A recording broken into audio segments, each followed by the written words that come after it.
Hey everybody, and welcome to an emotional wild ride with Steve-O. Can you believe that we made it to 100 episodes? I'm fighting back the tears just to think about it. And this episode really is special. I've got my sister.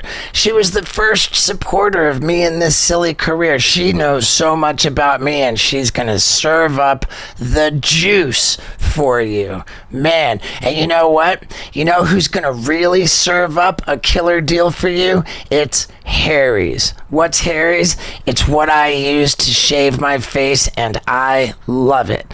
I've just gotta have it, man. I gotta have it on my tour bus, in my little travel toiletry kit, at home, on my van. Oh, come on, dude. I don't go anywhere without Harry's. It's the best shaving products you can get, and they've got the best deal for the listeners of the Wild Ride podcast. If you go to harrys.com/Steve-O and you're a first customer, first time, then they're gonna hook you up with the starter kit. It's got the weighted ergonomic handle, the 5-blade razor, the cool travel cover, the foaming shave gel with aloe. That starter kit is a $13 value, and they're going to give it to you for just $3 if you go to harrys.com/Steve-O. I love it. I've been using them for years. Even for, almost 2 years before they got in business with me. I'm a proud customer of Harry's, and I want you to be too. So go to harrys.com/Steve-O. Now, let's get into it. I'm so proud of you. Thank you, Cindy Wynn. All right, well, I'm going to keep that in. Ladies and gentlemen, my sister, Cynthia Claire Glover. Oh, fuck no. Cindy Wynn. Cindy. It's funny, the first thing I said at work is, it's not Cynthia, it's Cindy. I only get called Cynthia when I'm in trouble. It started with Mom. Cynthia Claire Glover, you get down here right this minute, which I didn't hear very often, and so it was very, very distressing. Or when you get pulled over, Cynthia Claire Glover, do you know how fast you were going? Wow. So that's my I'm in trouble name. Like, okay. when everything is good, I'm Cindy. So let's just start right there. Yeah. Speaking of names that we don't like, my middle name... Stephen Gilchrist Glover? My middle name is Gilchrist. And it's very English of you. Right. It was my grandfather's middle name. But at some point, I want to say I was like, how old would I have been? Like 7 or 8? Maybe a tad younger because it was Connecticut. And Cindy started calling me Gilly. And she said, hey, Gilly. And I don't even know why, but I was so upset about that. And because I was upset, Cindy would hammer it a little harder. Yeah. Not that Cindy I had so few levers that, when I found one. Not that Cindy was particularly mean, but that's probably the meanest you ever were. I'll take that. Yeah, that's pretty good. That's good. Yeah, that's great. Gilly, Gilly, Gilly. And then later, when you were about 12 and I was 15, it became apparent that at some point in the not very distant future, you were going to physically get bigger than me. And my days of being able to sit on you and beat you up if needed were numbered. So I was going to need the psychological advantage since the physical edge was rapidly evaporating. And I think that's probably about the time I started calling you Squirt, which you didn't mind. And it became your tag. You spray painted it on the side of the building at the University of Miami and put it on your skateboards and, Squirt. And I still call you Squirt. And to my kids, sometimes your Uncle Squirt. But that replaced Gilly. I was going to say they got to see their Uncle Squirt last night. My finest parenting moment.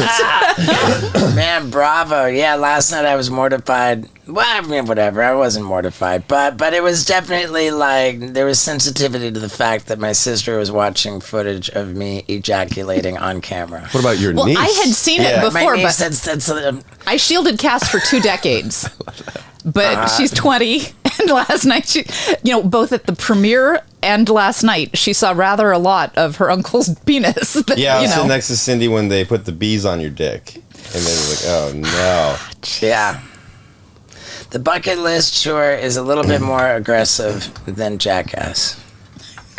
But yeah, so I mean, like, what to talk about? I mean, there's so much. I want to thank you, as I always have, for being the earliest supporter of my choice to try to become a professional idiot.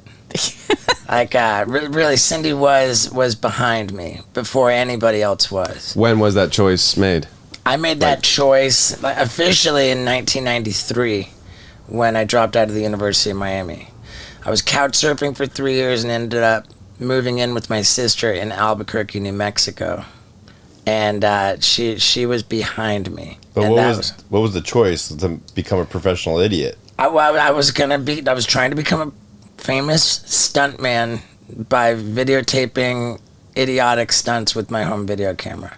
And there was no precedent for that. Cindy was a supporter. She let me live in her house, and she found out about... Tell a little bit about how you feel about the way I tell the story of you taking a dump in is that accurate? It is. So in Albuquerque, I was the City Hall reporter, and we had a little bureau downtown separate from the main City Hall, the main newspaper office. And there were 5 of us in this downtown burew. At the Albuquerque Tribune. Albuquerque Journal. Oh, the Albuquerque Journal. Okay. Yeah, Tribune was the enemy. That was the rival. But we had this bathroom, and one of the reporters there had put like a little table with some flowers in it, and it was pretty cozy because there were just 5 of us in this office, and we had like an lounging chair and a couple of other things, and there were some magazines, and there was a trivia book in the bathroom. And this was before cell phones. This would have been 1995, probably? 96. 96, okay. So cell phones weren't really, a thing. You didn't take your phone into the bathroom with you. And it actually would have been, I moved to Albuquerque in 96, but this would have been 97. Okay. So, in the era before cell phones, if you were planning on spending more than just a couple of seconds in the bathroom, you might pick up whatever was lying around. And so I often would read some of the trivia things, just passing time. And one of the little items was what is, one of the only universities or colleges in the country that doesn't have any tuition. And is statistically harder to get into than Harvard. Or maybe that's something you came up with later, but... and it was the Ringling Brothers Barnum and Bailey Clown College in Sarasota that had auditions, throughout the year for each class, and then didn't charge any tuition. And I thought, Ringling Brothers Barnum and Bailey Clown College, that could be a way to legitimize that could be awesome. Because at the time, you had signed up, you'd been in and out of school, but I'd encouraged you to sign up at UNM, and you took a gymnastics class. Yeah. And that was and you really wanted the standing backflip, and you worked really hard on it, and you got it. And you'd always done a couple of bar tricks for beer, because, but you went to the, we found out that, I did some research, I found out that there were auditions coming up, and... Yeah. You tell the story better than I do. Well, I remember. It was the very same day you took the dump. It all started when Yeah, when my sister was taking a dump. And I came home from school. I was in university, and I came home. There was a note on the kitchen table. It said, Ringling Brothers Barnum and Bailey Clown College. Apparently tuition is free if you can get in. And I still saved that note. I still have it. And so I thought, oh, okay, well, this is cool. And I called up the phone number, and I think it was just a voicemail that said, I was getting ready to tell him, how I'm a rad stuntman. And it was just a voicemail saying, if you want an audition schedule, then leave your address. And so I left the address and didn't think about it too much. And then when the audition schedule came in the mail, I wasn't home. I was on Ryan Simonetti floor barfing all over his carpet, with alcohol poisoning. I've seen the footage, I think, of that. Yeah, the one where I'm at the top of the stairs. And so I was very hungover when I came home to find this piece of mail from me with the audition schedule. And I looked down it, and it said, Albuquerque, for the class of 1998, there's a cutoff line. I saw Albuquerque, so it's not until next year, so whatever. And I just was hungover, and I just put it back down. I went to go smoke pot at my buddy's house. And then when I came home, I walked in, and Cindy was very stern. She says, how are you getting to Denver by Monday? She insisted. Yeah. Why? Because you were such a good roommate? Because above the line, there was an audition for college in Denver. Were you before that the type of guy to say that? Like, because I feel like nowadays you would have been like, oh, they're not coming to Albuquerque for another year, so I'm going to go to Denver, or I'm going to figure out how to do it sooner. You wouldn't be just like, I'll just wait then. Like, were you that type of guy? And is Cindy kind of like, when he said to you, I want to be a crazy stuntman, were you kind of like, well, okay, you're going to have to fucking make some shit happen here. Like, you got to get some skills or something? Like, was it kind of a, you know what I'm saying? Our dad, in his youth, sold encyclopedias or something, and he raised us. There were a couple of quirks in how we were raised. It might not be everybody's experience. And one of the things that he learned that he passed on to us is that no is a request for further information. No just means they obviously didn't understand the first time, so you need to rephrase. I love it. That was one of the things we learned. So the other thing is, it doesn't really matter what you're going to do, but if you're going to do it, rock. Like, go balls out. Really do it hard. We don't really half-ass anything. If you're going to be a sucker who loves animals, fucking adopt a bajillion of them, Yeah. Whatever it is, do it well. Because doing anything half-assed is just offensive. Sure. Yeah. So, So when Steve came to you and was like, I want to be this famous stuntman, like, I knew you were supportive, but the sort of, what was your what are you reaction? Gonna do? Yeah. Right. If that's what you want, okay, cool. What are we going to do about it? Right. How can I help you? Because that was, that was always... Yeah, I remember one of the first things when we moved to Albuquerque, I had just dialed in the standing backflip. And I had taken to rubbing alcohol on my skin and lighting it and using it in my hand as a fire-breathing torch. So once I was rubbing alcohol on my skin and lighting it on fire, I decided, oh man, I'm going big. I'm going to pour rubbing alcohol all over my entire body and light my whole body on fire and then do a standing backflip. I smeared Vaseline all over to try to make it a little bit safer. And I chose for my first time doing this stunt, which I pictured being a pretty big one, when the radio station announced that they were holding a Freak of Nature contest. So I called up the radio station and said, I'm going to douse my entire body with rubbing alcohol, light it up, my whole body on fire, do a standing backflip. And I guess the 90s were a different time in Albuquerque because they were like, right on, you're in. Yeah. Right Done. on, you're in, done. And my sister was there holding the wet blanket to wrap around me to put me out. Wow.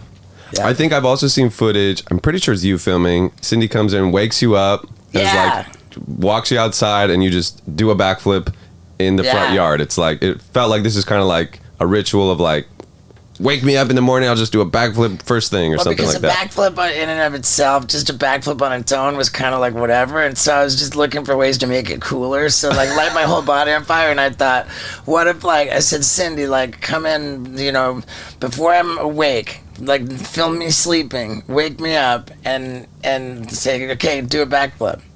And, I should do something with that footage. I had my teeth all broken and shit. Yeah. But yeah, that was my sister. Nobody else was stoked to help me.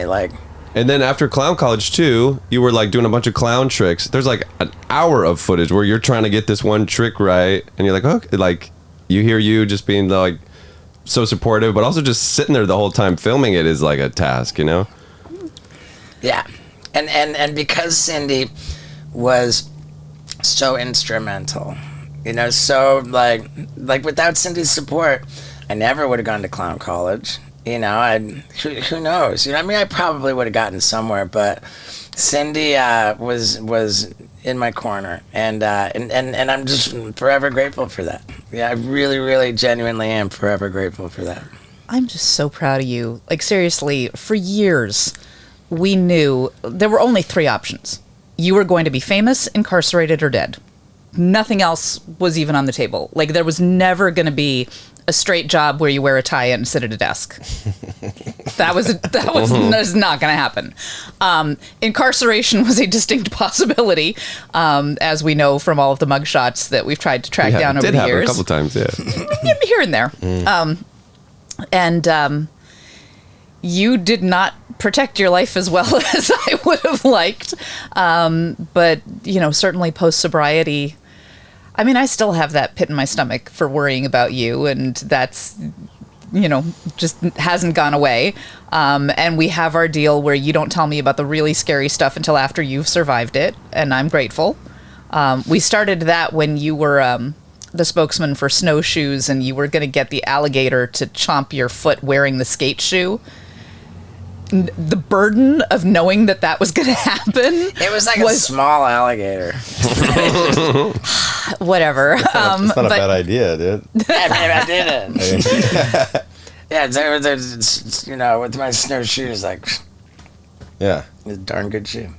But yeah, I mean, we've had each other's backs since we were tiny. I mean, you know, I often joke, I'm a glover, not a fighter, but the very first fight I ever got into was defending Steve.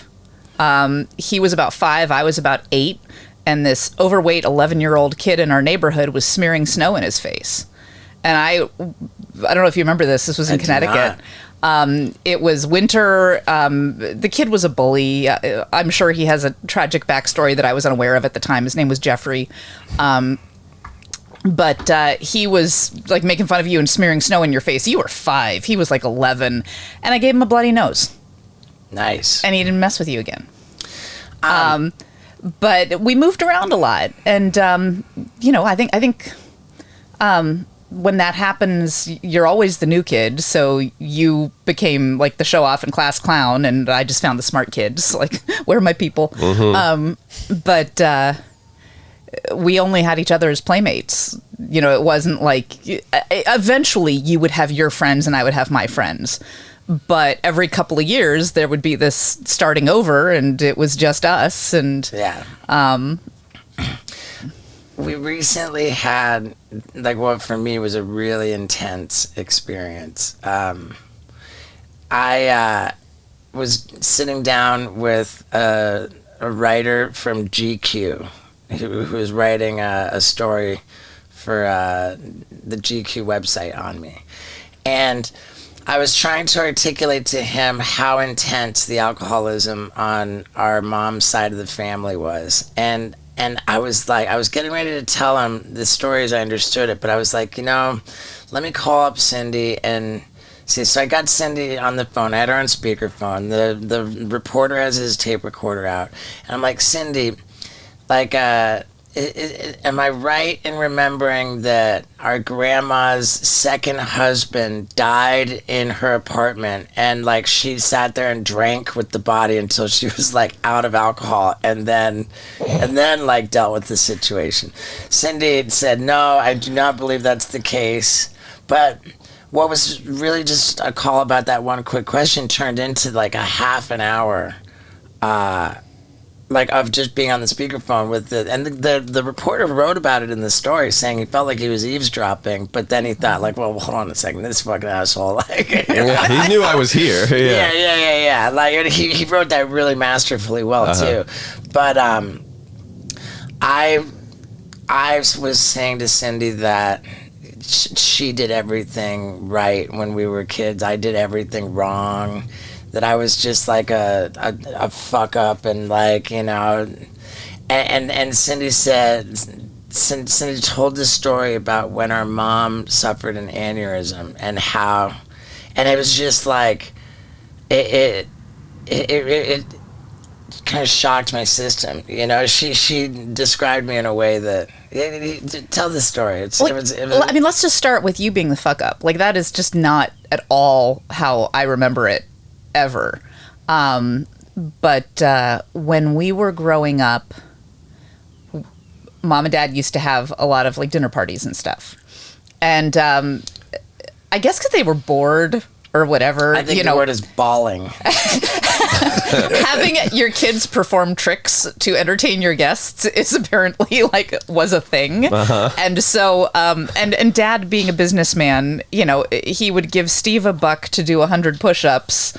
And I don't think they were. I don't know what. I wish there was video of that happening because. And I would get $1 to either sing "Don't Cry for Me, Argentina" from Evita, or "Tomorrow" from Annie. Sometimes if they were all in the backyard where we had a pool, I'd get $1 for 100 laps. Whatever it was. I mean, this was entertainment. You remember this, right? Oh, I absolutely remember. Yeah. But we were certainly, like, growing up, your athleticism, like, Dad and Mom and Dad actually went to your Little League games. They didn't really go to any of my gymnastics I was not. meets later. I was not a particularly good athlete. Didn't matter. You were an enthusiastic athlete. And you guys had that bonding. Like, as a family, we went to some Miami Dolphins games, and I always brought my Nancy Drew book. And so they'd be like watching the game, and Mom and Dad would place bets with Ted Toby Ferrani. I want to put a nickel on whatever. It was all by phone back in the day, and there was a code. I just remember it was Ted Toby Ferrani. I guess Toby referred Ted to the bookie Ronnie, and you'd put a nickel or a dime, like 500 or 1,000 on whatever game, and I had learned about the point spread, but you guys had that. Our parents had like 4 fucking TVs set up in the living room because they had to be watching all 4 games because they were betting on all 4 games. I mean, they were gnarly. They're bettors too? They weren't. They absolutely, I mean, they weren't like gambling definitely not gambling addicts, but it just was kind of made it more fun. But yeah, I mean, but back this is in how the people day, entertained themselves. Sure. Life was a little different before Netflix and chill, or before internet. Well, people and still stuff. gamble on games. I think a good amount. Does But, your dad still gamble on sports? I don't think Dad. Maybe he does. Maybe he does. No, I don't think so. Maybe at the football games, Cindy's reading her Nancy Drew books, and I got the binoculars just looking at the cheerleaders. I was, people. There's that joke where people say, I'm like a football widow or whatever. I was a football orphan. Like, my parents and my brother had this thing that I just kind of wasn't a part of. I was along for the ride. So you were, it was almost like in that show Matilda, where they're like, what's wrong with her? Why can't you get with the program? But it's funny because I was a teacher for 10 years, career 2.0. And I remember saying, my C students, my A students are going to be working for my C students, because the A students, they get told to do something unreasonable or whatever, and they just like knuckle down and grind it through and get it done. And the C students are like, what the fuck is this? Mm-hmm. I'm not doing that. My time is way more valuable than this. Wow, I got to find somebody to do it for me, or how can I like half-ass it or cheat or game the system or just do the bare minimum so that I can get back to what I really want to do. And growing up, you were the C student, and there I was like sweating bullets doing what I was told to be a good girl. And Steve, totally from the get-go, you could see, first of all, he wasn't going to be working a straight job with the suit and tie, but also you were not going to be the grunt, grinding away at somebody else's direction. The whole management potential was there from the get-go. We had a couple of fruit trees in our backyard in Miami, and Dad, at one point I'd asked for a raise in my allowance, and Dad pointed to the backyard and he said, "See those? That's the money tree." Because it would get inconvenient when they were dropping fruit. And so I used to take Steve around with me, and we'd knock on the doors, and he was younger and cuter. So I would make him say, it's like 3 lemons for $0.25, or, 3 avocados for $1, whatever it was at the time. I'm sure it was less, but he was younger and cuter. But so first of all, I don't think you were always a fuck up. Even though you did get in trouble a lot more than I did, but you didn't care. So it was, for me, if they said I'm disappointed in you, I was like crushed for you, you're like, all right. That's your choice. Did you though have like a party phase of your life? Like, No. did you struggle with drinking or drugs ever? Oh, yeah. For as much as my sister drank, yeah, she wasn't really a partier. But I'll tell you where the party is at these days. It's in my socks drawer, thanks to Stance. Because why have the boring same old thing going on all the time when you can change it up and have fun? Have your ankles and your legs dressed up like Tupac if you want. God, the creativity coming out of Stance is endless. The comfort is unmatched. And it's just so much fun having different pairs of socks for different occasions, man. I'm telling you. Plus, it's not just socks anymore. They're killing it so much, they're spreading into sweatpants, joggers, shirts, hoodies, hats, and more. And I'm telling you, you gotta get in on this, man. It's at stance.com. And if you use the promo code STEVO, you're gonna get 15% off your first order. Do yourself a favor and go to stance.com just to see how crazy the variety of creative options is. You're gonna fall in love with so many of their designs, and you'll be so glad to have 15% off your order at stance.com if you use the promo code STEVO at checkout. Your feet are gonna love the way you feel, and everyone's gonna be blown away by how dope you are. So, stance.com, promo code STEVO. Now, let's talk about drinking. Definitely.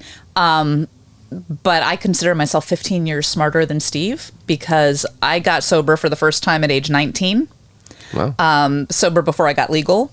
And Steve didn't really, get the message till he was 34.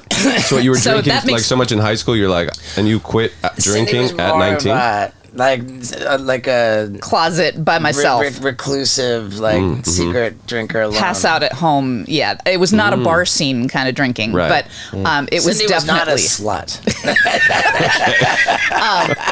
But no, back to your point. Back to your point about no, I was not.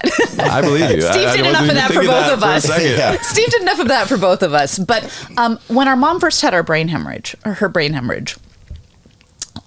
we got the call. I want to say it was like 6:45 on a Saturday morning. And it was her ex-husband who she had been reconciling with. And the message was she'd had a brain hemorrhage. She was in intensive care. She might not survive the night. Get down here, stat. We were in Albuquerque. She was in Boca Raton, Florida.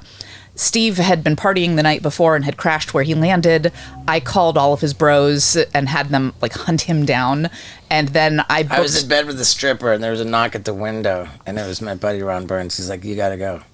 Nice. Meanwhile, while his skate buddies were tracking him down, I was booking flights, arranging for my little sister in the Big Brothers Big Sisters program to watch my dogs because I had 2 dogs, and telling work I was going to be out, and we were at the airport by 8:15, and on a flight. But the way it has always worked in a crisis is I get very wrapped up in the doing and researching. As long as my brain is working or my hands are working, I'm okay. Once we got on the plane, the reality of, oh my God, our mom, who is 51, might die. And there was 2.5 hours, maybe 3 hours from Albuquerque to West Palm Beach, where there was just nothing to do. And that's when I fell apart. And Steve put his arm around me, and he was okay. He totally took over on the plane, and he was the comforting, calming, presence, and I was the wreck whose brain was spinning in a million directions with all of the what ifs and the regrets and the fear and the anxiety and all of that. And then the plane landed and we switched roles again. And, I'm getting us from the airport to the car rental, and getting us into the car and calling the hospital and getting the status updates and stuff like that. And we got to the hospital, and we had rushed so hard to arrive. And then once you arrive and we saw her and she was all hooked up, and it was horrifying. The most disturbing sight I've ever seen was this expression on Mom's face when we first got to her in her hospital bed.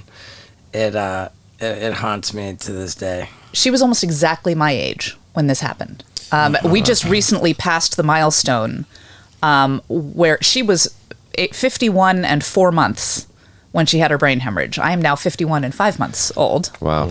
And it feels so weird. Like, I am now having more, like, I've passed the amount of active time that she got. Like, she lived another 5 years, but in a greatly incapacitated way.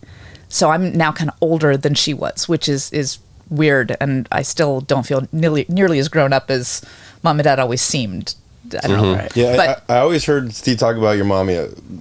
Besides the parties and the family, the dinners and all that, what kind of person was she? I mean, I don't know too much about her. Dad was so successful and like, you know, this super driven, motivated businessman, and really like good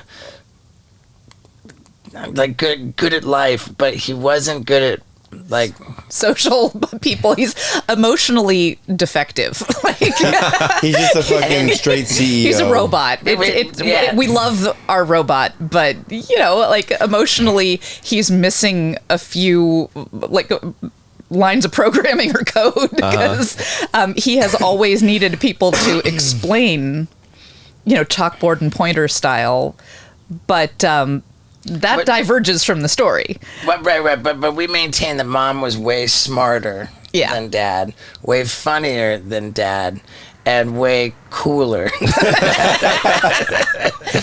But also, you know, kind of fragile in her way, but definitely smarter, cooler, more social. But better when we looking. I don't know. When we got back to the when we got to the hotel, or to the hospital, and Mom was there and she was all hooked up. We were allowed to see her very briefly, but ICU there are a lot of rules. And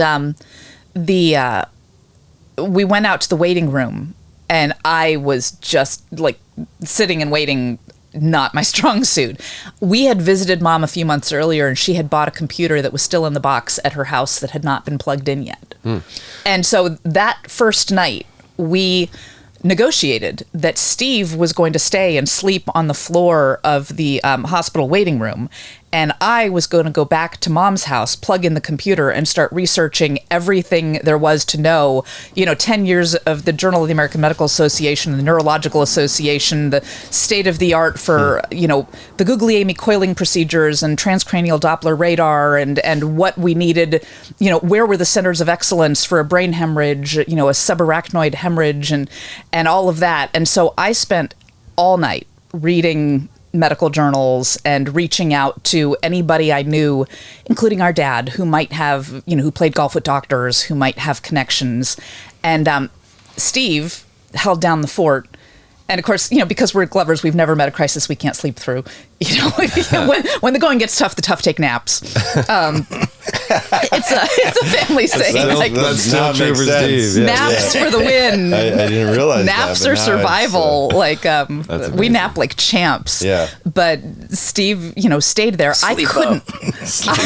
I could not have left and done all of that research if he hadn't been able to stay. Mm-hmm. And then we transferred her, we made decisions, and even though I was on all of the paperwork as the official decision maker, the durable power of attorney and all of that, because having only 2 children, she chose the slightly more responsible one, the older, slightly more responsible one to put down on the list. Mm-hmm. But we had a deal. We could tune out the entire world. Her sister was saying, pull the plug. I'm like, no, that's just not a decision that was ever to be made, because there was brain activity. But we could tune out all the noise as long as we could look at each other and look in the mirror and be okay with whatever we were deciding. And we were making big, scary decisions. Well, right, because she was in Boca Raton, and the Boca Raton hospital did not have the capability to do the procedure that would have been required to save her. They said, however, to get her to Miami, where they can do the procedure that could save her, she might not survive the ride. So it was against medical advice. There was a very arrogant doctor who was the first one who said that he didn't recommend doing surgery, that you just, let nature take its course, or let whatever was going to happen. And I had asked him about all of these state-of-the-art, the Guglielmi coiling procedure and all of that, and if they had a transcranial Doppler to monitor the pressure in her brain. And he said, I went to medical school so you wouldn't have to. And he said, if you decide to transport her by ambulance to Miami, to Jackson Memorial Medical Center, affiliated with the University of Miami, where they could do, the top-notch surgeons could do this, it's on you if she dies. Why? Because the bumping in the car ride over there might do something with. Yeah, the guy was a cocksucker, and we were. We looked at each other, and we've always kind of said in our family that if there is a chance at quality of life, if there's a guarantee of low quality of life, but you'll go for a long time, or you can take a risk, but it might actually greatly improve things. We've always said, take the risk. Yeah, the ambulance ride was a no-brainer. It was not a no-brainer at the time. But I could not have made that decision that might have killed her, but might have saved her, if we hadn't done it together. Right. Not a no-brainer, but it was the decision. It's what we knew she would have wanted, but we made it together, which is what was okay. And then days, she survived, but there were complications. Days turned into months. She had how many brain surgeries? Two brain surgeries, but she was on a ventilator for 4 months, and then she was weaned off the ventilator, and then she was released into my care, which is a whole nother story. But while she was in this nursing home, she went from the ICU to the regular hospital to the hospital that specializes in ventilators, Vencor, where to get weaned off of the ventilator, and then to a nursing home, and then home. So there were a few step-down phases.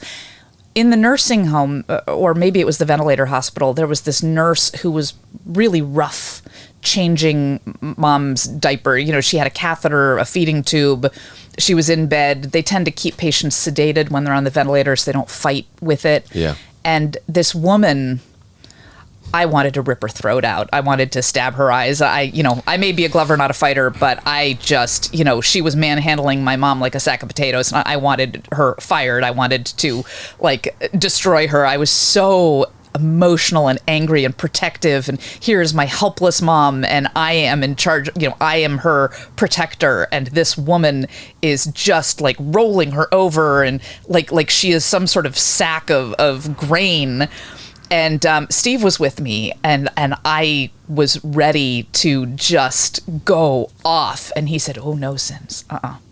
Because you know what's going to happen. You're going to rat out this nurse who probably doesn't give a shit, and she's going to get really pissed and resentful. And the minute we're gone, she's going to take it out on mom.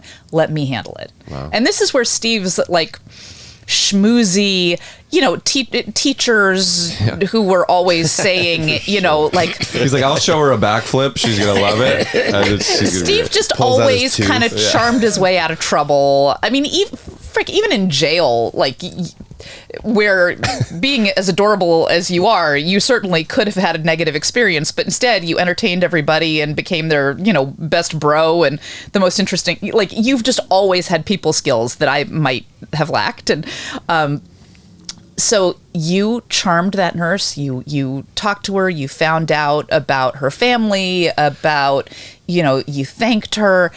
Damned if you didn't become her BFF and we brought her some chocolates or something, or brought the whole nursing staff chocolates so that mom would get, treated really nicely, because smart. He totally, his diplomacy was so superior to my grizzly bear protective, role reversal, mama bear cub kind of thing.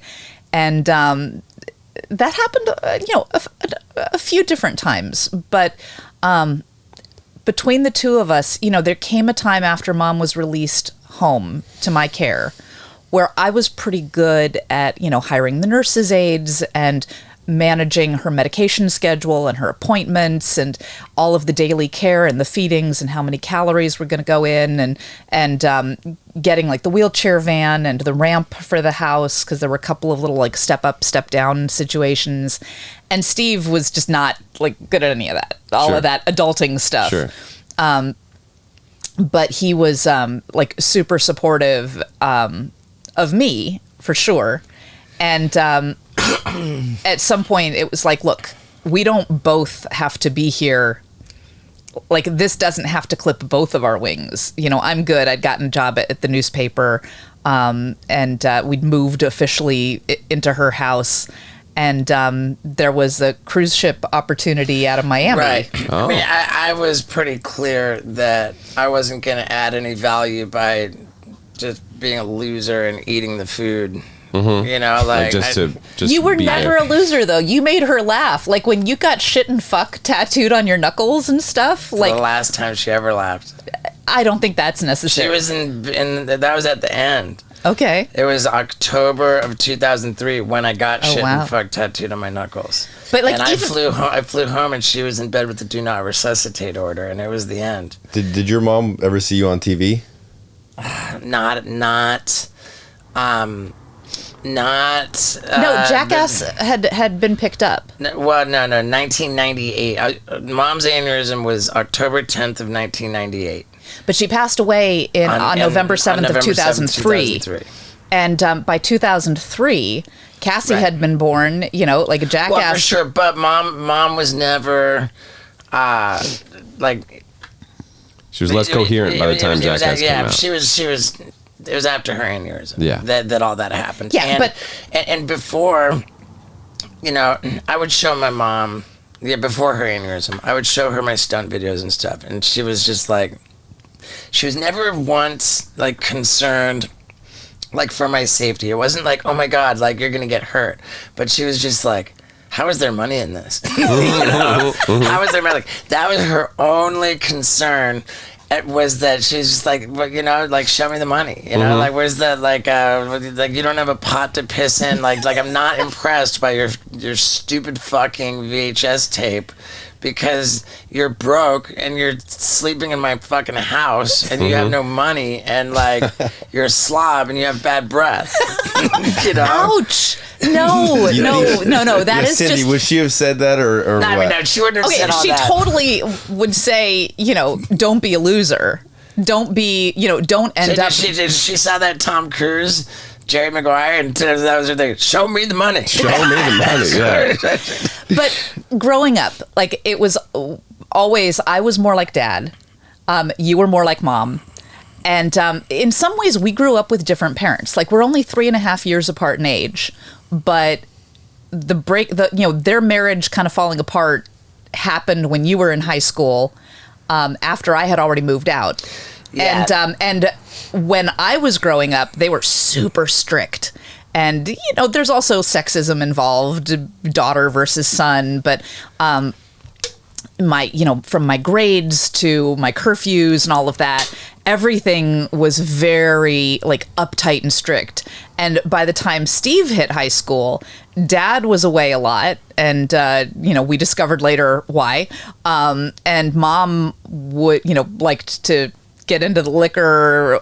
She would kind of check out while he was gone and then clean up a little when he came back, before he came back. Mm-hmm. But Steve was ready, able to run buck wild, completely unsupervised. I was going full Pippi Longstock. And that was in Street London. child. That was England? Yeah. So in that respect, we grew up with different parents. But Mom, like, you smoked weed with Mom.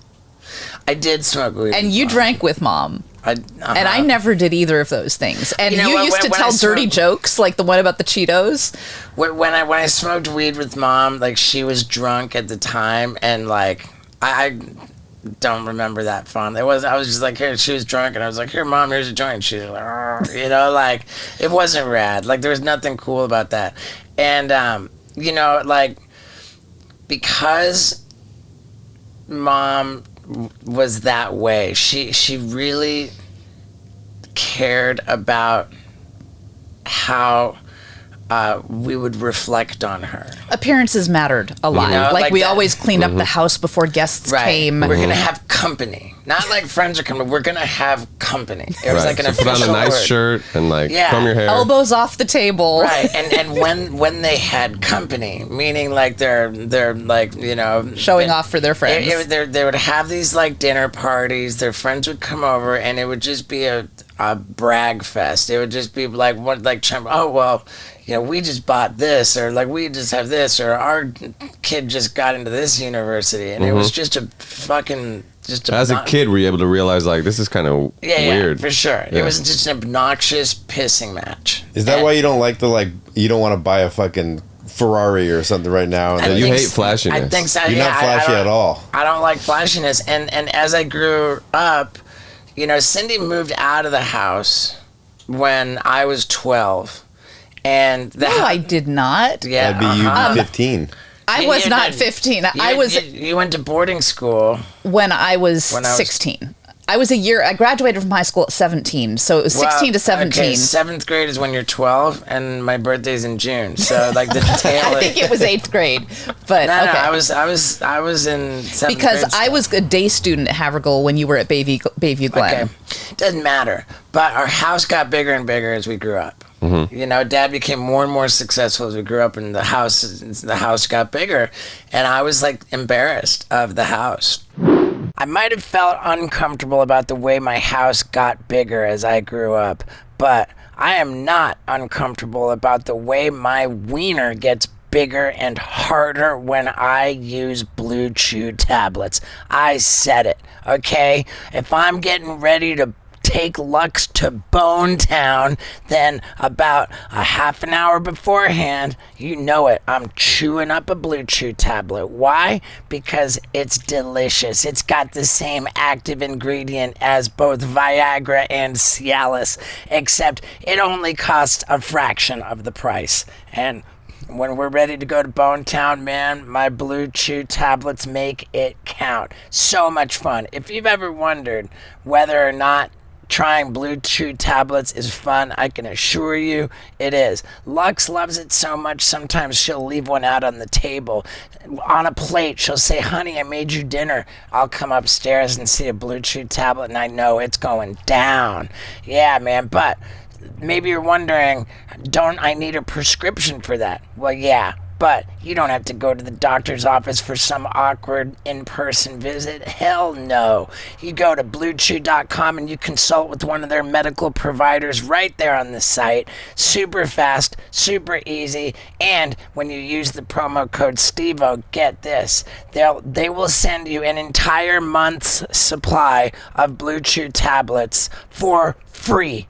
All you got to pay is $5 for shipping. So, yeah, I'm telling you, it's a blast. It's easy. And it's free. All you got to pay is $5 for shipping. What are you waiting for? Get over to BlueChew.com. Use the promo code STEVO. Watch your wiener get bigger and harder and use it for good. Yeah, dude, BlueChew.com.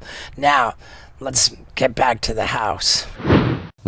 And in high school, if I overslept or just was running late in the morning and wasn't in time to skateboard to school, I would be forced to catch a ride with Dad in his chauffeur-driven car, and Dad would be in the back seat of his car with his chauffeur driving him, reading his newspaper, and I would ride shotgun. And then when we pulled up to the school and I got out, I would hug the driver because I didn't want anybody knowing I'd been chauffeur driven to school. Wow. I would just hug the driver and be like, yeah, and I wouldn't even acknowledge it. I'd just hug the driver and get out and I'd want them to drop me off like a little further down the block. Uh-huh. And I was always looking to be, from a pretty young age, like I didn't like having kids over to our house because I just didn't want people to see. Well, Mom didn't want kids over. Right. It was... In my parenting life, my house is the house that every teenager within about 5 miles just migrates to. And it's an open door. We had a fingerprint lock for a long time, and there were about 20 different fingers on in the fingerprint lock. it's totally the house in the neighborhood that all the kids hang out at. But when we were growing up, partly because of mom's drinking and her, image sensitivity and what the kids might say to their parents or whatever, it was very, like we didn't have people over. And if you asked to have a sleepover, it was a big deal because mom would be weighing like, oh, crap, okay, I'm going to have to cook dinner. I'm going to have to, tidy up. There's no upside. It's all downside.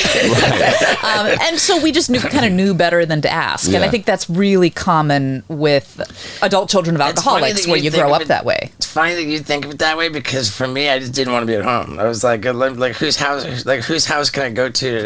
And it was pretty much always Abdullah's house. But the thing is that that's just very much like mom and dad. For better or worse, and I love my dad, I love my mom. So I'm not talking shit on anybody. But the fact is, they thought that because they had money, that made them better than people. Look, the apple did not fall that far for either of us because although we're not materialistic in that way, we did sort of learn that like lines are for losers who can't figure out like a way to avoid waiting in the line. We're not like British or Canadian where we queue up. We definitely look for the angles and things like speed limits or no trespassing signs are because some people aren't as smart as we are and need like to be protected from injury. Right, those are for the dumb sheep people. For people who aren't aware of their limits, but if you actually have physical prowess or skills and you are aware of the risks and can do the cost-benefit analysis, then go proceed at your own risk. Like, it's a suggestion. The rules and the speed limits are a suggestion that are very helpful for people who might not be as smart as we are. For sure. Yeah, I love that. Working with Steve, like he'll give me, like 5 things to do, and it's like he doesn't give a fuck about the minutia of why or why not this person say can't. He's like, is it done yet or is it not? Like that, I figured that out. Shady pretty Scott's quickly. just gonna make it happen. Yeah. Yeah. He Don't doesn't care the progress. Bottom line it. Great. When are we going? Yeah, and that's all dad. And the social, the charming holding court, telling stories, like that's all mom. And people think that we're so different. And in some ways we are. Like I was a high school teacher for 10 years and I would remember for 10 years I crushed dreams because there was always a new kid who kind of didn't know and they'd be like, dude, we got Glover for history. This is going to be totally rad. And then a week later they'd be like, wow, this is not that rad. And, do a lot of kids do you have to say like, yes, my brother's Steve-O, let's move on? Like, do you have to kind of make an announcement or something? I'm not a teacher anymore. Like, I'm on my 4th career. But in all those years of teaching, people would, the kids who didn't really know Glover's reputation would be so stoked, like, jackass history. And then, whoa, yeah. But it's funny, there used to be this weird thing they'd do at our school. It was a private school where they'd come back from Christmas break on a Thursday. The public schools didn't come back until Monday. And the students had class like Thursday and Friday after being off for, almost a month. And the edict from the administration was you had to teach something meaningful, even though half of the kids were going to be absent. You couldn't just, show a video. You had to do something meaningful. But there was no point in starting the new chapter because come Monday, you'd have to reteach it all. And I taught juniors and seniors, and they'd be like way too cool to show up on that stupid Thursday and Friday, And so there were a couple of years where I brought Steve in as a guest lecturer. But I didn't tell anybody. He taught my economics, a couple of sections of my economics class. I went in with Dad. Yeah. Dad and I taught economics. Really? What years? So you taught the curriculum? Like that's what you went he in was, and he was One a guest day. lecturer. Yeah, just and like what year? Like in this the would have early been 2007 or 2008, I think. So you're like on ketamine going into this school? How'd you get past the he drug wore, dogs? You wore Dad's Mirasol golf shirt, like the. But look, the funny thing is that Steve came in, and this served a couple of purposes. First of all, I was going to have him do a guest lecture about the economics of Hollywood, and second of all, this was going to kill time because half the kids were going to be absent. But on Monday morning, the kids who missed it would be like, oh man, and that would show them to Yeah. blow off my class. There you go. And so Steve came in to a slightly lower census than usual, but I had him talk about the economics of Hollywood. And so here, he's talking about legitimate, the mistakes he didn't make with his money, how dad had taught him about all these football players who made millions and then blew it, and not how to not be that guy. But also he would talk about how he barely made any money the first season of Jackass, and the importance of having a good vocabulary and being able to read a contract that would sign away rights to to the footage. importance of having someone read your contracts for you. You knew, Yeah. but you knew what the words "in all media and perpetuity" meant, Right. and that was not something that you particularly wanted to Right. sign. So having a good vocabulary comes in handy. I mean, being able to hire people comes in handy too. Having a good but- lawyer comes but really in handy. Yeah. Having vocabulary means that you are less likely to get ripped off, and you can read stuff even if you often choose not to. At least it'll get read. But you were smart enough to get into the University of Miami. I think you got 1250 on your SATs. I think it was like 1190. Okay. But I did smoke pot immediately before. The thing is that you're more like me than most people realized, because you are intelligent, you're articulate, you follow the news, you're definitely in those sessions. They got to see that there's this persona, but when Steve's at home, he's not throwing himself off buildings and smashing his ear and stuff. It's that's the O. He's not jacking off out of airplanes on his downtime. I don't think so. But and then you would take a selfie with every kid in the class, and that was super cool. But you had a teacher in you, you have an ability to communicate and educate and all of that, and I think that's really cool. And you're also, I think, more like me than people realize, in that the journalism, my first career for 8 years was as a newspaper reporter, interviewing people and being a journalist. And look at you, podcast 100. Yeah, how about that? You interview people. Well, I sit people down so that I can talk at them. You don't dominate the conversation nearly as much as you used to. I still do it a lot. Every now and then you get real excited. And it sucks because the more excited I am, the more I blow it. Well, especially if if for Knoxville, Yeah. you know him so well, and you got all these stories you want him to tell, and so you're going to just tell it to him.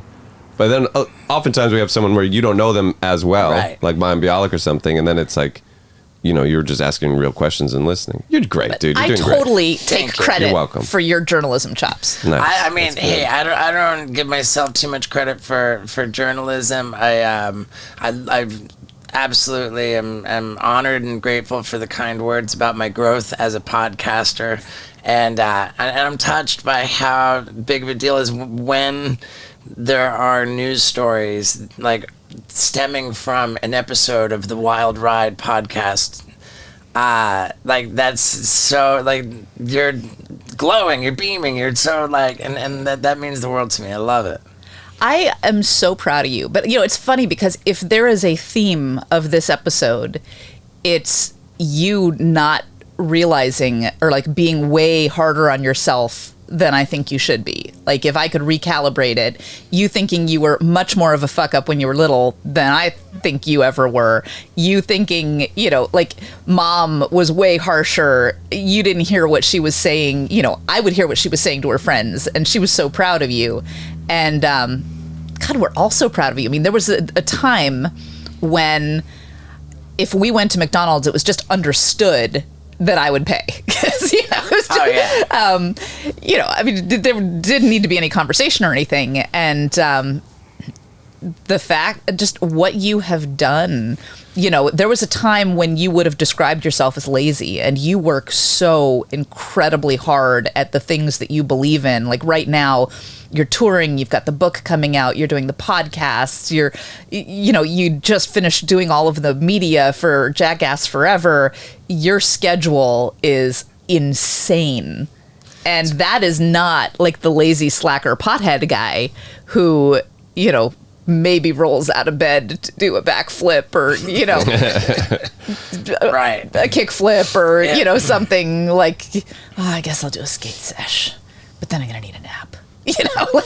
We still nap like champs, but you are... Well, thank you for that. And, one thing that really, really means so much that, like, given how much Mom cared about appearances, how much she cared about wealth, like all of these things, I just think Mom would have loved to have been on a red carpet at one of our Jackass movie premieres. I think she would have been so fucking funny, making fun of me. Like, she would have just been roasting me for all the stuff that I was doing, but like, she would also be really, really, I just wish that I could have had that experience to share with Mom, and I also wish that we could have gotten sober together. Like, I wonder if we were in a fellowship of recovery together, if the abuse that led to the aneurysm, if Mom and I were sober together, and like, God, I wish I could have had a relationship with her and us both be sober. We did, she did string together 1 year of sobriety at one point, and she did, drop a few pearls of AA wisdom on you. But there were 5 years and 1 month between her aneurysm and when she passed away. And I believe that at age 51, when she had the aneurysm, she absolutely was not ready. But she made a decision about 4 months before she passed away. And to the extent that she was able to communicate, I don't know if you remember this, she said no more hospitals. Like, she was done. She had the infection with the methicillin-resistant the MRSA infection. She was getting the vancomycin, IV antibiotics that are super intense. But at one point, she said no more hospitals. And she decided.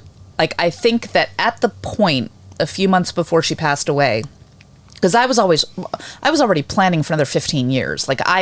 We totally didn't expect her to pass away when she did. Physically, she was pretty healthy, even though she was disabled. I thought she was going to live another 15 years. We were planning for that. But I think that at the point when she made that decision, she knew I was going to be okay. I had left journalism. I had was getting my teaching certificate. I had decided to become a single mom by choice. I had Cassie. She was almost 1.5 at that point.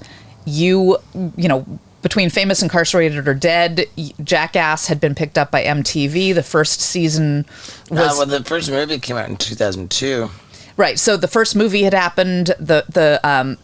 At that point, you were now recognizable to the point where the only place I could take you was Costco, because where the old people didn't know you, but everywhere else, it was pretty rough.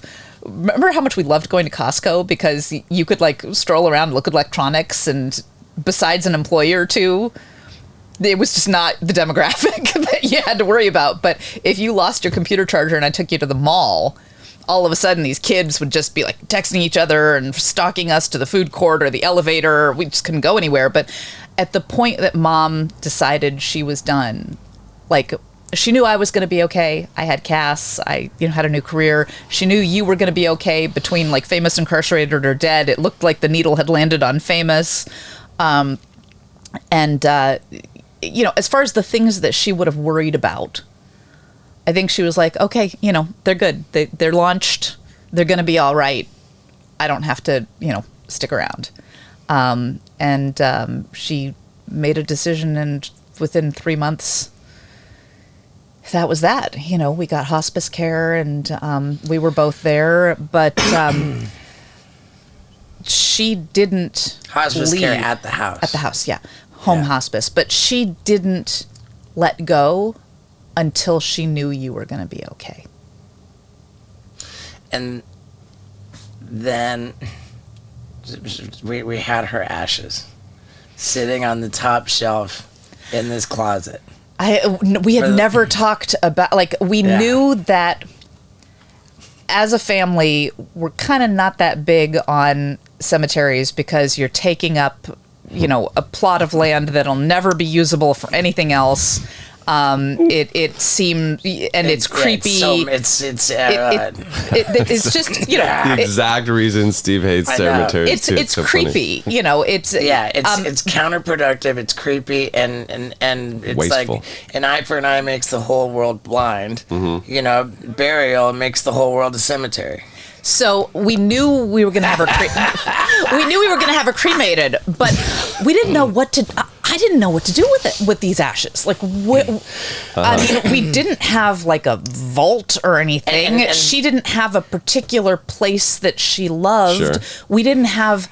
You know, we've moved around so much growing up that it wasn't like we had a really special place on the globe where you could like put a push pin and that was like our place. And so Dad, like it had been like a number of years. The mom's ashes were just in this closet, and our dad goes to some psychic, and out of nowhere the psychic says, "Hey, your ex-wife needs to be set free or Released or something. Released, like her ashes, like being in the like her soul or spirit is stuck. Needs closure." And that was just like, dude, I've got major goosebumps just saying that. Like, that's pretty specific, you know, like the ashes, like to refer to the ashes.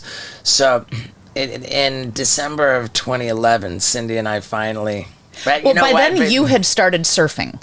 Well, no. And when I pissed somebody off really badly when I was in rehab in 2008. There was an older guy, and we were in some group, and I was like, you know, I just said, for some reason in this group, I said, I never want to snort anything again in my life except maybe a line of my mom's ashes. I'm just being like, well, I don't even know what the fuck. And this old guy was like very offended by that. Well, yeah, I never actually meant to snort my mom's ashes. But in December of 2011, Cindy and I like paid for like a charter boat to go out on the and scatter her at sea. Yeah. And it just so happened that when a gust of wind. Well, yeah, it was choppy seas. It was windy as hell. I go out in the back of the bow of the boat and throw the ashes, and the wind fucking blows her ashes into my face, and I was like just happened, and I just started laughing. I was like, I just snorted my mom's ashes. Mom would have gotten a kick out of that. Yeah, I mean, it was sort of like everybody likes the ocean. And yeah, sure. Can't go wrong with the ocean. No matter where we are, you know, it's a place that we find spiritual. And right. Steve now surfs on it regularly. This was December of 2011. I snorted her ashes like by accident. We come back and it was just so choppy and such a nightmare, honestly. And we got back. We drove separately. And we also burned her journals from AA and her amends and inventory and stuff. Like, just kind of let her, all of that stuff go in a bonfire. Cool. And this gnarly picture she had of her mom all drunk and remember. Just. But as we got back to the dock, you know, the parking lot where we went on this charter boat. I'm sure we were in separate cars and we drove, you know, back home. As we pulled away, the only time in my life that I can ever remember seeing two completely distinctly separate rainbows, like just so pronounced. And like we drove from scattering our ashes, and I was just like looking at these. They were huge, and there were and you're not saying them. One double rainbow. You're saying a rainbow here, and then over there, there's another rainbow. Yeah, I mean, they were so distinctly separate. Yeah, it's amazing. And I like it. it was very impactful to me. I thought, wow, like that's one rainbow for me, and it's one rainbow for Cindy. And it just so happened that the very next month, January of 2012, I went on tour to Hawaii, and like someone's like, dude, you want to go surfing? I'm like, dude, it's the last thing I want to do is go surfing. But I was like, oh, all right. And I had so much fun. I had so much fun. You caught the bug. And then I caught the bug, and then so we'd scattered mom in the ocean, and then from that point on, all I wanted to do was be in the ocean. I just fell in love with surfing. I surfed all the time. And whenever I was in the ocean and saw a rainbow, like that. Hey, Ma. Big moment. Yeah. Yeah, that was always like a big thing. That's cool. Yeah, Super so cool. rainbows are my deal. Lux's thing is owls. Owls for Lux and rainbows for me. Rainbows in the ocean. Rainbows in the ocean are big time extra. That big. Yeah. Hey, Cindy, you referenced a dirty Cheeto joke earlier, and we never got the joke. And I gotta imagine someone sitting here thinking, what's the fucking Cheeto joke? It's funny because our mom had, just like with Steve, there's like Steve-O, and then Sure. there's Steve. Uh-huh. Our mom had her like prim and proper, this is me having company version, yeah. And then with her friends, a couple of sips in, she loved a dirty joke. And there was there was one about this. I remember the Cheeto joke. I'll tell it. But You're right. Comedic. Did that I'm going to overheat, defer Scott? on comedic timing to Steve, but yeah, this guy, he goes to the doctor. right. And my mom and everybody on my mom's side of the family, like with the exception of our generation, like from my mom's generation and older, like my mom had a brother and a sister. The 3 siblings are all dead, and all from like cirrhosis of the liver, like Alcohol clearly shortened their lifespans. We are 7th generation and that is alcoholics as far as we know. It could certainly go back farther, and there's it's on mom's suicide. side. There's suicide. Mental health, There's, yeah. Like this alcoholism, addiction. It's Depression, bipolar. It's really gnarly. And mom and her sister. This was a joke in my first thing about how while I was in clown college, my cousin was in mortician school, and so that's my mom and her sister, and they were just getting hammered, arguing over whose son was a bigger loser, whether it was me in clown college or her, But that's not the Cheeto joke. Right, no, I know that, but that was it's a time when I remember them laughing because they were cracking themselves up, like trying to win, like they were like arguing each other, like debating, like no, come on, my son's a fucking clown, I definitely win. But my son has the hots for dead bodies. Yeah. Like, but the Cheeto joke, it wasn't necessarily that great. But the guy goes to the doctor. He's like, doctor, I'm freaking out. My fucking dick turned orange. Like I'm the fucking and the doctor runs some. Says everything is like pretty normal. Like there's really nothing wrong with you. Like maybe it's like work related stress. And he says, doctor, I don't even have a job. He says, well, what do you do? He says, I just sit at home and watch porno and eat Cheetos. Now, the reason that the unexpected thing is that coming out of our mom with her Right. hair and her manicures and her Gucci purse and her golf shirts and her meticulously clean house and her Mercedes. She was such a Boca babe. And yet, these occasionally she would come out with an unexpected profanity or an unexpected she definitely had a naughty side to her, and she was a party girl in her 20s and before dad. Mom and I used to fucking crack up. We would laugh our fucking asses off, and in the face of we could laugh when shit was not going good. What would she have thought of the bucket list show last night? She's been. I think I have the toughest time with the parts where you're getting hurt. I don't like the post-vasectomy hanging upside down. I don't like seeing your ear bleeding. Things where you are in pain.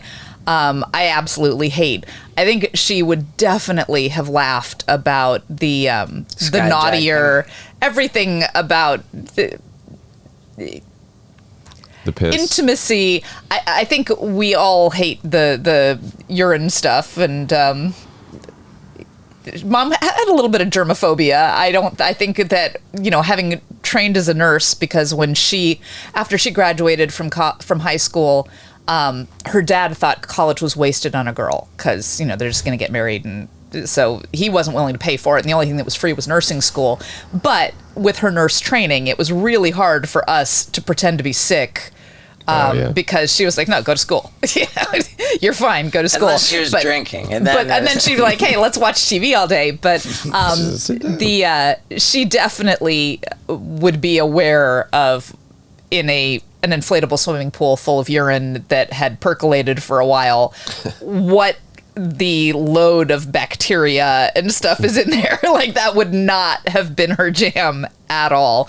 But of course she'd been proud of you. I mean, people cheering your name, like your name on the marquee, all of those people standing in line and just like thrilled, and you making their day.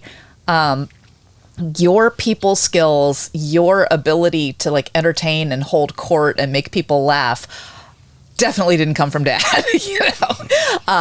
Your business sense, your ability to hawk the merch did, but there is a direct line between your theatricality and showmanship and warmth and charisma and Mom.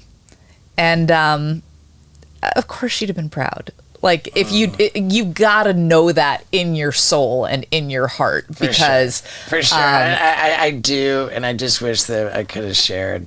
I know, and part of what has driven you to be so successful, and part of what drives you to work so hard, is a bit of insecurity, and that's not the worst thing in the world. It moves a lot of people. I certainly have my own share of trying to get Dad's approval and stuff like that, but.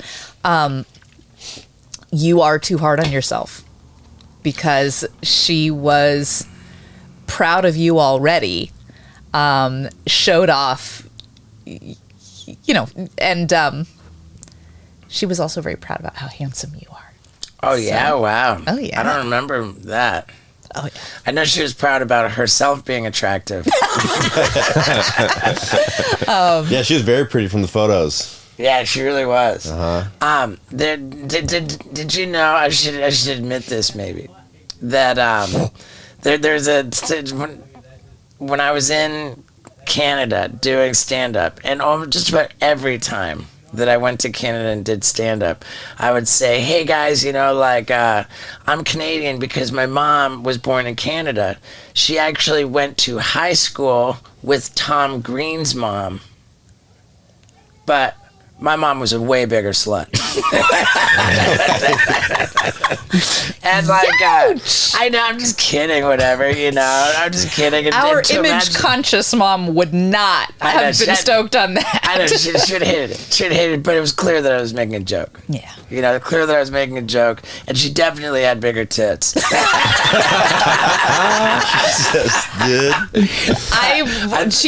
She might have mentioned, if you got it, flaunt it. A couple of times. And wasn't Mom pretty proud that the first day she went on a date with Dad, that she was like rushing from a previous date or something? She was definitely not that stoked on him, but she gave him another chance. He grew on her. What's so great too? She said no. What's so great about Mom wasn't jumping on the bandwagon of Dad's success. Like they were married. He was in debt when they got married. Like Dad became successful after they got together. Yeah. Like they didn't. She was an early adopter. I love that. I love that. And so tell us about what your new job now. So I was a newspaper reporter for 8 years and a high school teacher for 10. I did marketing for 6.5 years, and I have just started Career 4.0 working for the city of Lakeland, Florida in the Community and Economic Development Department, doing community engagement. So, what's the official title? community engagement coordinator. Oh, how about that? Community engagement, like what is that exactly? Like events and stuff? Like engaging with the community? She bridges the gap from the community to the city. Yes, I like it. Maybe talking to a microphone. She bridges the gap from the community to the city. Yes, that. Sweet. Exactly. I mean, like when you described the job that you were applying for, it sounded perfect for you. I have adopted a new hometown. One of the things that I'm an anomaly, I don't know, it probably skipped a generation because neither mom nor dad particularly cared about community stuff. Like, we just upped and moved all the time, and, you know, they were looking out for the immediate family, but they never felt any great need to, you know, make the world a better place. Certainly that kind of, the idea of nonprofit or service or whatever was never really like their jam. But yeah, I'm a foster parent, and I have this invisible sucker tattoo that every pitiful animal in the within a few miles can detect, and they all seem to find me. And I've been pretty good at finding them homes. Of the 13 cats I've fostered most recently, 11 of them were adopted out. One passed away, and we kept one. But I think 1 out of 13 ain't bad. No, that's great. I do not. I'm not yet officially the crazy cat lady. You're single. I've been single for a really long time, and maybe it's time to think about doing something about that. But wow, well, there's any now guys that out Cassie's there. left the nest. Do you have a type that maybe it'll reach somebody in Lakeland area that can? Well, now, since we just recently had Mayim Bialik, the host of Jeopardy, and Steve Wozniak, and I mean, I think that we might have been broadening our audience of the Wild Ride podcast enough to include a few nerds who might. Oh, maybe we have smart people listening now. Do you have a type? Maybe some of you are smart now. Maybe. I mean, not that the people are dumb. No, but I know what you mean. Right. But like your type, like the people you look for when you get to a new school. Like where are the nerds? Where are the smart people? Nerdy's good. Nerdy's good. I am a sucker for a guy who can play guitar. Okay. And watch sing. out. Yeah, like anybody who can play guitar and sing. That's Yeah. There's a fast track on that. Great. Yeah. But I don't know. I mean, and pussy eating skills. Oh my god. yeah, you can just. Yeah. There's a whole bunch of things to get through. I'm just kidding. Okay, it's like when I made the joke about mom. It's a joke. She's like, nice joke, Gilly. Yeah, he wasn't always cool. Like I don't know that I'm cool now, but is it nap time? it is just about nap time. This camera's done. Is there anything that I love you so much. I love you so much. I love you so much, and I was totally going to spill the beans on some of the stuff that like people don't know. Go for it. Like you're afraid of roller coasters. Yeah, even though I'm pretty candid about that. Your wuss cred is pretty strong. Like when we go to theme parks and stuff, you won't go on anything that Dylan, my younger son, well, I mean, it was really more like Cassie, who's now sort of, in college, but going back 10 years, Cassie was, I don't know, I guess 10 years ago, Cassie was 10.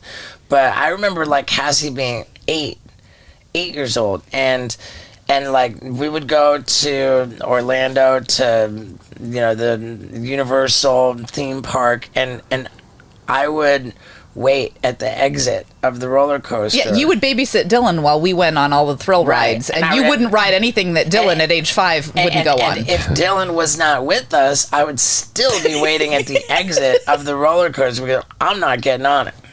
And you have a whole stand-up bit about how adamant you are about not being a parent.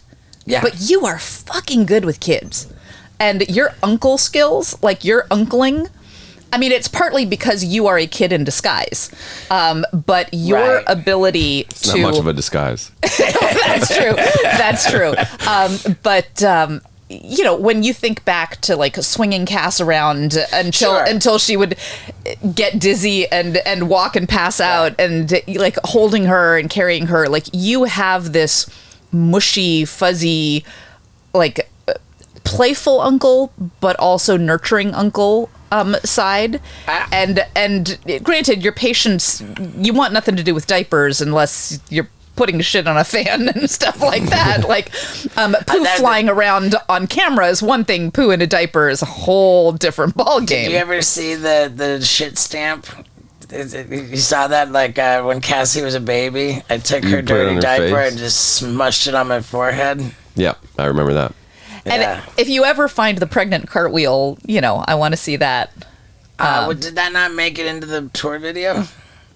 The pregnant I think cartwheel. that- I What's was that? 9.5 months pregnant because Cass was late. Okay.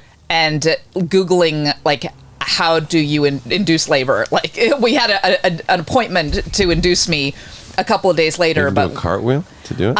a friend of Steve's had a gymnastics coach who swore that doing a cartwheel would bring on labor. And at that point, I'd gone for walks around the neighborhood and we filmed the eaten pregnant spicy cartwheel. food. And so I did 2 or 3 cartwheels at 9.5 months pregnant. Wow. Cassie's first stunt. And Nice, Steve yeah. filmed it. It Yeah. still Her took first roller coaster. Pitocin I think that might live in the Don't Try This on Volume Tour, or the Volume 2, the tour video. I don't think I've ever seen it. But yeah, I'm definitely, Cindy can call me out, I'm definitely a pussy. Like when it comes to roller coasters, when it comes to bungee jumping, I don't like it, I don't want to do it. You're smarter than people think. You're not nearly as brave as people think. Not nearly as brave. Which you're not that great an actor. I mean, I love you and you're really Hey. good on camera, and your presence and your timing and all of that is fantastic. And certainly like your ability to be filmed, but you cannot pretend and like inhabit a character who's very different from yourself. And I think I stand a chance of that. you can go about 10 degrees to the right or to the left of I wonder. your own experience, but but whatever, yeah, I'm not gonna. I mean, I'm not gonna I say don't know. I'm great. I don't know that you could necessarily like pretend to be somebody very, very different from yourself. Maybe you could now, but because certainly at the beginning of Jackass, maybe less so now, your acting chops weren't all that. The reason so many of those clips are funny is because you are legitimately terrified. Yeah. I mean, watching a brave person jump off a cliff Yeah. is just kind of not that. It's not funny. It's not that funny. It's not that Right. exciting. Watching somebody who's scared out of their mind, but so desperate for attention that they will do something they absolutely loathe and despise. Now there, you've got some material. Mm-hmm. And the only reason so much of that is funny is because you are scared out of your mind. Yeah. And so people are like, does your brother even feel pain? Like, how did he get so brave? Yeah. I'm like, well, I might have dropped him on his head once or twice when he was little, but he is a total, like, his man colds are ridiculous. He's a total wuss. And he's not that brave. Like, when you see the face, that's because he's actually feeling it. He's not pretending for the camera. Yeah. And you're so much smarter and like softer and mushier than people would think. Well, thank you, Cindy. And yeah, I think I don't know if I have anything else. I think This was amazing. it was long. I think we It went was way one of over. our You'll have to longer trim it shows. down. Yeah. how long has it Hour been? 20. Wow. Yeah. I was like, Feel free to trim it. I was like, No, I Steve don't likes want to to. do 50 minutes. If it's a really good podcast, it's an hour to hour and 10, and this is an hour and 20. Well, there You're we the- go. you're the I love best. you so much. We didn't even talk about my adrenaline junkie stuff, but that's all I right. mean, when we were kids, you loved roller coasters, and I hated them. And early in my journalism career, I wanted to interview the death row inmates and go out and like okay. at 1 o'clock in the morning and interview the drug dealers and the prostitutes and stuff like that, and understand like why they did what they did. I want to and interview a stuff death like row that. inmate. You guys could do it together. Maybe you can get us a contact into somebody on death row, and we'll interview them. You can help us source that. The guys I interviewed are still there because You know. but Yeah, like- It's a life sentence. they're not going anywhere. Not going anywhere. Yeah, that'd be interesting. But yeah, like that sort of fascination with crazy stuff. It certainly, like, it went away once I had kids.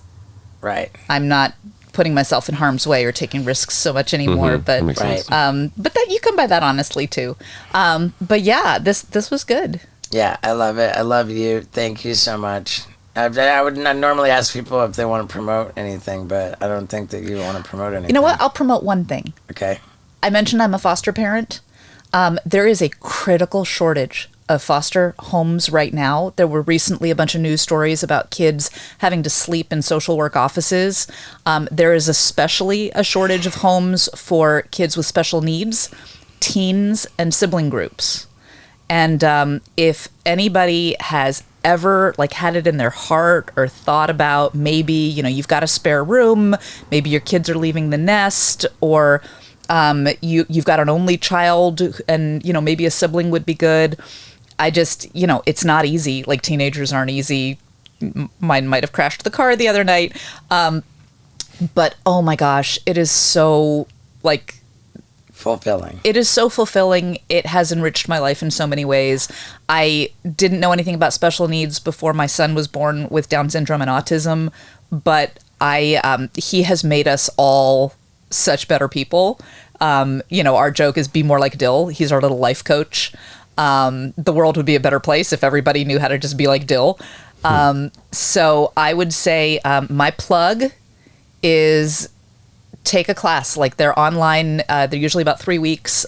In Florida, there's Heartland. Take a class to become a foster parent. Yes, because before anybody will place a child with you, you have to be licensed. And in order to be licensed, you take a class, and then there's a home study. And once you are licensed and do take on foster children, they actually give you money to do that. Yeah, the state covers the care of the kids.